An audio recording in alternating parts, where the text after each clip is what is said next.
I've heard that we become a completely different person every 7 to 10 years. I believe that, or at least I believe it's true for most people.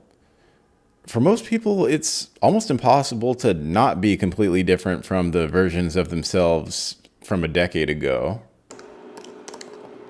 On October 4th, 2025, I wrote this video from my own chair in front of my own desk in my own apartment while waiting patiently for my grocery delivery, and used this writing as an excuse to procrastinate from cleaning up the boxes from my non-grocery orders from the past week. On October 4th, 2015, I spent most of that day moving my belongings from Sacramento to San Francisco into a tiny single-room occupancy that I found on one of the most sketchy platforms you can find anything. I've never been fortunate enough to celebrate my own anniversaries.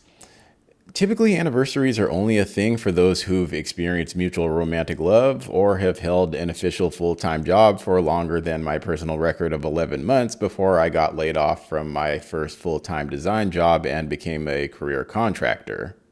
I don't need to tell you that the world was a different place the day I moved to San Francisco than it is today. This would be true for basically any 10-year period in modern American history. In 2015, I didn't have a YouTube channel or even a dedicated camera. I had an iPhone 4 that I upgraded to an iPhone 5 that I had for maybe a week before dropping it in the street and shattering the screen, before upgrading again to the iPhone 6 that I would use to document everything with. And compared to today, I hardly documented anything, which is why I don't have any images or videos of my move to the city, and why this is mostly a talking head video and not some cinematic look back type of video. That's as opposed to 2022, when I documented my entire move from my first San Francisco place to where I live now. Speaking of the place I'm living now, recall that I braggingly mentioned that I spent October 4th writing this video right here from my own chair in front of my own desk in my own apartment? My first place in San Francisco was a single room occupancy that I paid $850 per month for. It was a walk-up on a floor where I shared a bathroom and a kitchen with 40 to 50 strangers. And now I'm living alone in a, quote, big boy apartment with my own bathroom and kitchen in a building that has an elevator. Now I could actually cook my own meals and I only have to smell one person's poo. I also mentioned that I wrote this video while patiently waiting for my grocery delivery and used the writing as an excuse to procrastinate from cleaning up the boxes from my non-grocery orders from the past week. When I first moved to San Francisco, I shopped for groceries the old-fashioned way. I put on shoes and clothes and walked 11 blocks from that old SRO up to the North Point Center that had a Safeway that no longer exists. Today, I order everything online. Groceries, clothing, apartment supplies, everything. Part of this might be due to simply being in a better financial place today than I was a decade ago. Thankfully. In 2015, I was a struggling interaction designer willing to work for any company that would give me a chance. As of 2025, I've contracted for multiple FANG companies, including the one I'm currently contracting for. Another reason for my online-only shopping habit is the same reason my career the past 5 years has been almost entirely remote, whereas my first 5 years in San Francisco involved much more in-person work.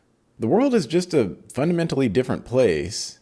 I once had a contract position in which my role and consequently my hours were diminishing as the project neared completion. Eventually, I was walking into the office just to attend 15-minute stand-up meetings before going home, and I told my colleagues that these meetings don't require us to be here in person because we have the equipment for video calls. They all looked at me like I was crazy. By the way, this was in 2019. The interesting thing about making a 10-year moving to San Francisco anniversary video in 2025 is that 2020 is the midway point of that period. If you're interested in what 2020 in San Francisco was like, I made a whole video about it. 2020 was the year I realized that I should be documenting the world around me.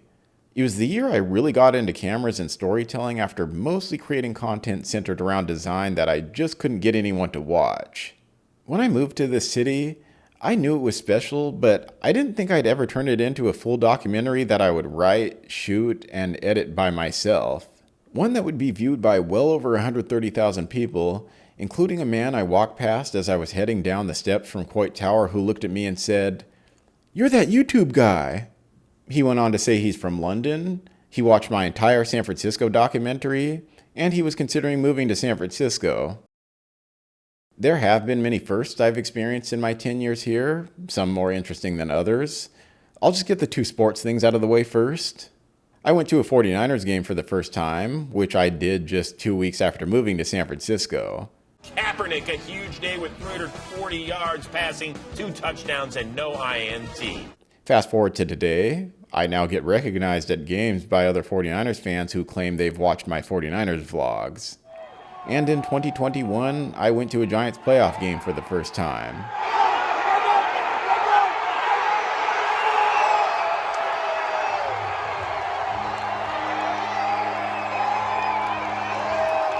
Despite having grown up in Northern California, I hadn't previously experienced many of San Francisco's landmarks.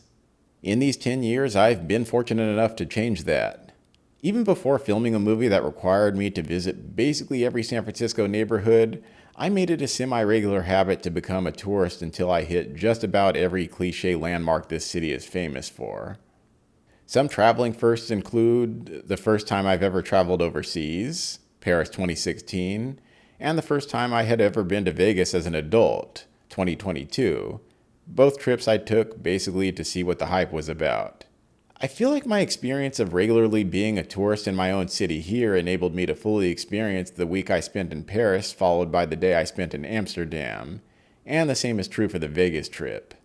I only have those traveling examples because those are the only 2 vacations I've ever taken as of this video. Because one of the bummer parts of being a career contractor is that you don't get paid time off. Some other random thoughts about 2015 versus 2025 that I have in my notes. Coincidentally, this movie trailer was released the month I moved to San Francisco. Like everyone else, I bought into the hype, and then I bought a ticket, and I look back and laugh at how much many of us looked forward to a new series of Star Wars movies. I also remember using Snapchat a lot in the second half of 2015 and the first half of 2016. Those were more innocent social media times because before Instagram jacked that feature in August 2016 for its own platform and just called it Stories, I had no idea how painfully boring the average person's life was, nor how much of that boring life people seem to believe is interesting enough to share. When I first moved to San Francisco, the tallest building in the city was the Transamerica Pyramid, which of course is the famous pyramid building that always made the San Francisco skyline instantly recognizable since it opened in 1972. Now the city's tallest building is the Wiener Building. I mean, the Salesforce Building. Also, when I moved here in 2015, I didn't foresee getting a master's degree or completing 2 marathons. But I suppose that's proof that examining your life in 10-year chunks is a sobering reminder that you have no idea what kind of person you're going to be a decade from now. Yeah, some core characteristics will be the same, but you have no idea who you'll meet along the way, what unforeseen events you'll be a part of, and how those people and events will forever change the course of how your biography is written. When I look back at this 2025 time capsule in 2035, I have no idea who I'll be with, where I'll be watching from, or how I got to that exact place and time from the exact place and time of this video. And the same will be for the 2035 version of you who looks back at the 2025 version of you. What will that 2035 version of you wish that the 2025 version of you would have known? There's no way to know that, so admittedly it's a dumb question other than the purpose of trying to get you to think a bit more philosophically.